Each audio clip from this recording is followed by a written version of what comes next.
Unit 3, Congruence in Triangles, Angles, and Parallel Lines. So your objective for this lesson is to apply properties of parallel lines and transversals to solve problems. So in this lesson, we're going to look at different sorts of angle relationships that arise from parallel lines.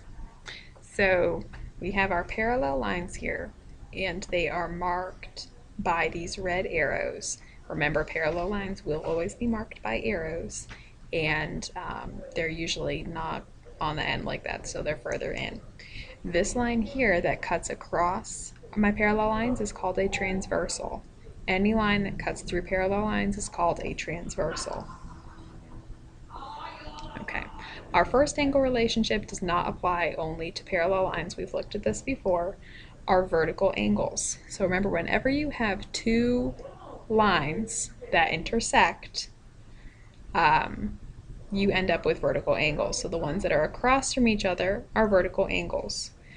The other angles on here that are vertical angles are angle 2 and angle 3, angle 5 and angle 8, and angle 6 and angle 7. So anyone who is sitting across from each other on the crisscross lines are vertical angles.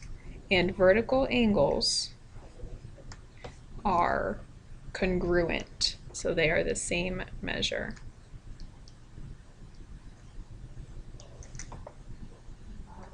Okay.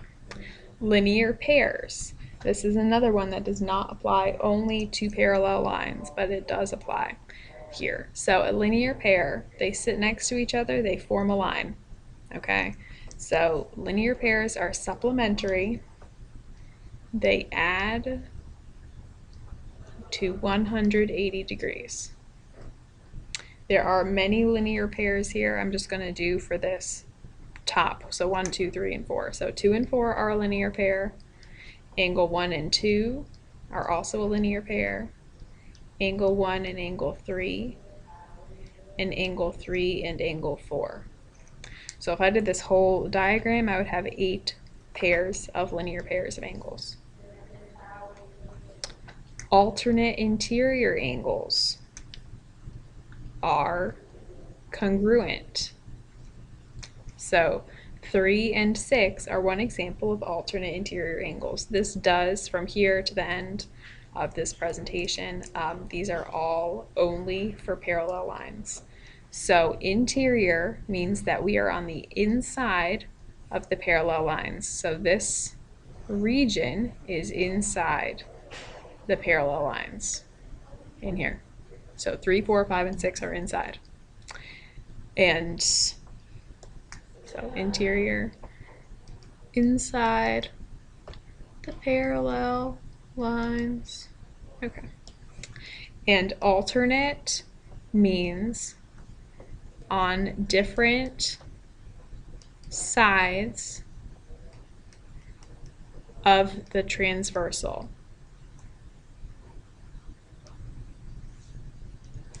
Okay.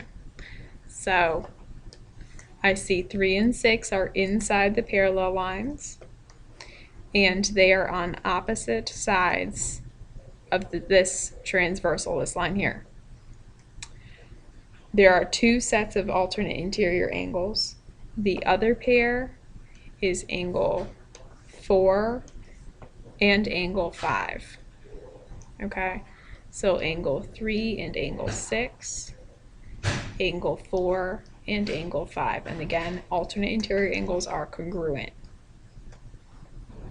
Same side interior angles add to 180. Okay, so again, interior means inside the parallel lines, and same side means that they are on the same side of the transversal. So 3 and 5 are both inside the parallel lines, and they are on the same side of this line here, the transversal. Our other pair of same side interior angles are 4 and 6. So angle 4 and angle 6 are also same side interior. Alternate exterior angles are congruent. Okay. And exterior, so before we were talking about interior, exterior means outside of the parallel lines. Okay. And alternate means they're on different sides of the transversal.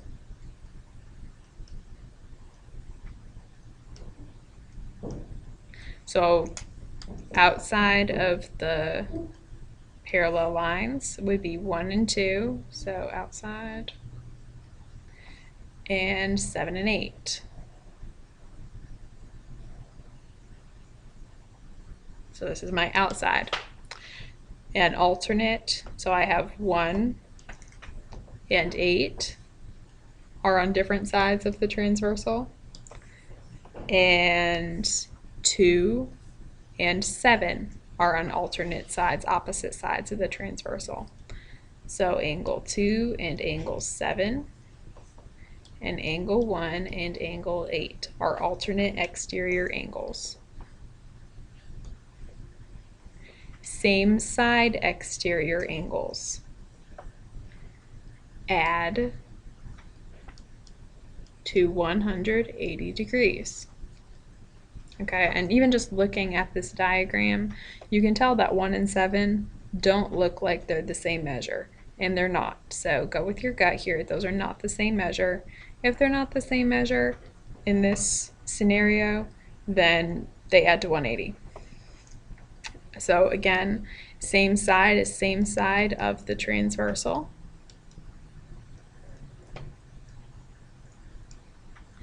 And exterior means outside of the parallel lines.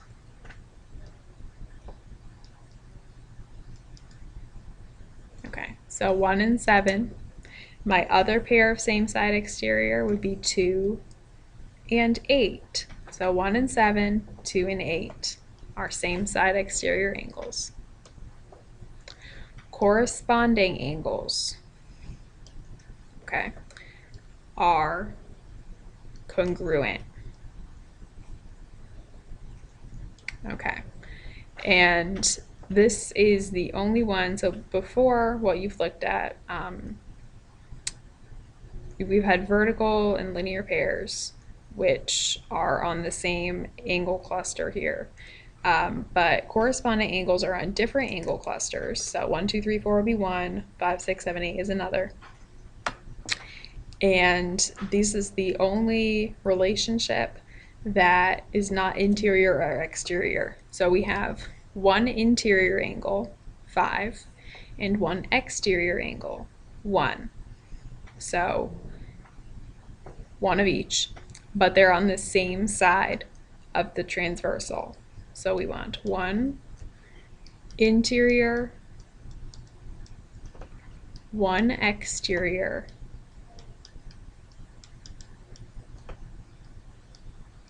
and same side of the transversal. Okay. So other corresponding angles.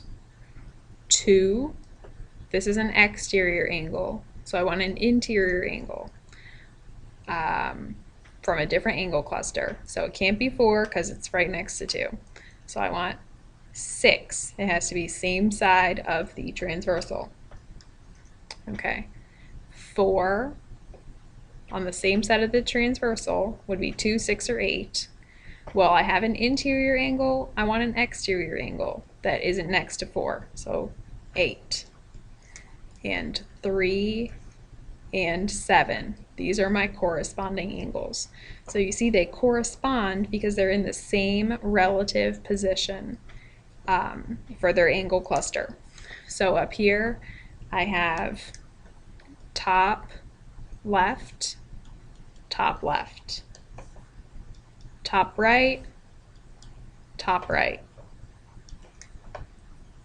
bottom right, bottom right,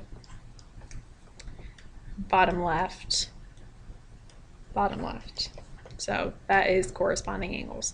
And this is actually our last angle relationship for parallel lines. What you do need to remember, again, is for these relationships, they either add to 180 or are congruent.